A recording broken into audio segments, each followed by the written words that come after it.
Hello everyone and welcome! If you haven't already seen it yet, it looks like the new Age of Empires DLC has finally been revealed, and it's called the Mountain Royals. The Mountain Royals tells us to prepare to embark on a legendary journey and unlock the rich history and untold stories of two remarkable civilizations, the Armenians and the Georgians. In addition to these two new civs, there will also be 3 new campaigns, one of which will be Persian. Now, very little is actually revealed about the specifics of the new civilizations, their tech trees, their strengths, their weaknesses, etc. But here is what we do know. The Armenians will be getting 2 unique units.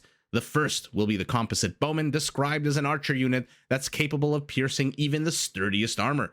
But what does that actually mean? Will the composite bowman come with a specific bonus against certain armor classes? Will its attack reduce enemy armor similar to the obuch? Or will the Armenian unique unit simply be a ranged version of the Lithuanian Latis and simply ignore enemy armor altogether? Your guess is as good as mine. The second unique unit of the Armenians will be the Warrior Priest, an infantry unit that can both fight enemy units and heal allied ones. Will the healing require active clicking, or will it be passive like the revamped Celtic Stronghold tech? Again, time will tell. One thing we do know is that based on the imagery released by Microsoft, it does appear that the Warrior Priest will be able to carry relics. Rounding out the branches of the military with archer and infantry units already assigned, the Georgians are getting a unique cavalry unit, the Monaspa. This soldier is described as a brawny cavalry unit whose strength actually increases in numbers. It's unclear what's meant by brawny in the context of an Age of Empires cavalry unit. Will it get a strong attack, or a lot of HP, or a good number of attack bonuses? Who knows? But I suspect that the strength in numbers part will manifest similar to the Roman Centurion with an aura-based area of effect. In addition to these unique units, there will also be 3 new campaigns for us to enjoy. The Armenian campaign will follow Prince Thoros, not of Mir, but of Armenia, who escapes Byzantine captivity and embarks on a dangerous campaign to liberate his homeland from a number of different enemies. The Georgian campaign will focus on the efforts of Tamar, the first woman to rule Georgia, as she struggles to ascend her great-grandfather's throne. And the third campaign, perhaps the most anticipated of all, will follow the founder of the Safavid dynasty, Ismail I, as he fights his way through war-torn Persia to establish a powerful empire. Does this third campaign mean we'll also see some changes to the Persian civ? Maybe, maybe not. Lots of different opinions and hopes on the matter. As a big fan of surprises and a lover of anticipation, I'm not going to opine any further. That being said, Microsoft also did release a few images to go along with the release notes. These images have been in the background of this video up until now, but let's dive in and see if we can notice anything cool. And if I missed anything, please do let me know in the comments. The first image shows what looks like an orthodox cross on a Lancer-style unit, which suggests that the red player here is the Georgian civ.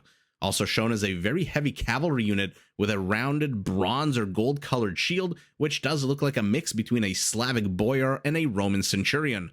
In the next image, we see a hero unit which appears to be a female holding the Georgian flag, telling us that this is probably Tamar herself. As we can see, she's guarded by a group of those same lancers that we saw in the previous picture. The third image shows us a few interesting things. First, we see the warrior priest as he both carries a relic towards a structure resembling a monastery, and as he lounges around playing with what looks like a short sword in each hand. We also see a donkey cart, which may be the regional trade cart for the civs, or maybe, just maybe, it might be a mobile drop-off point for gathered resources. The nearby presence of gold and stone miners, as well as a few lumberjacks, might hint at a pretty cool new economic unit. What's a little confusing about the third image is the fact that the central castle is draped in what looks like the Georgian flag, while the warrior priest is an Armenian unit. Perhaps the Georgian monks standing nearby converted the Armenian unit? Who knows? The fourth image shows us what looks like Thoros of Armenia flanked by composite bowmen. I'm not quite sure who the green civ is supposed to be. I originally thought Persians, but the architecture suggests otherwise. What's more confusing is the altered caravanserai in the image, which suggests Hindustanis, but again, the architecture of the remaining buildings contradict this conclusion. The fifth and last image definitely shows us the Armenian civ, as you can see both the composite bowman and the warrior priest. Once again, the donkey cart makes an appearance, once again placed near a resource, this time gold.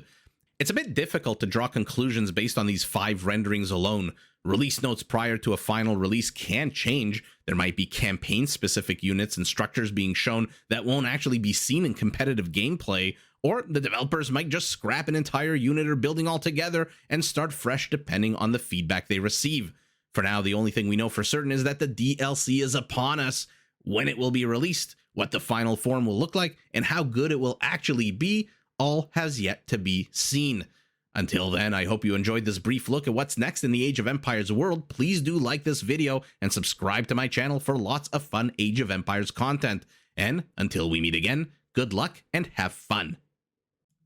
Did you enjoy this video? Check out these other clips and make sure to subscribe and enable notifications so that you're notified of my latest uploads.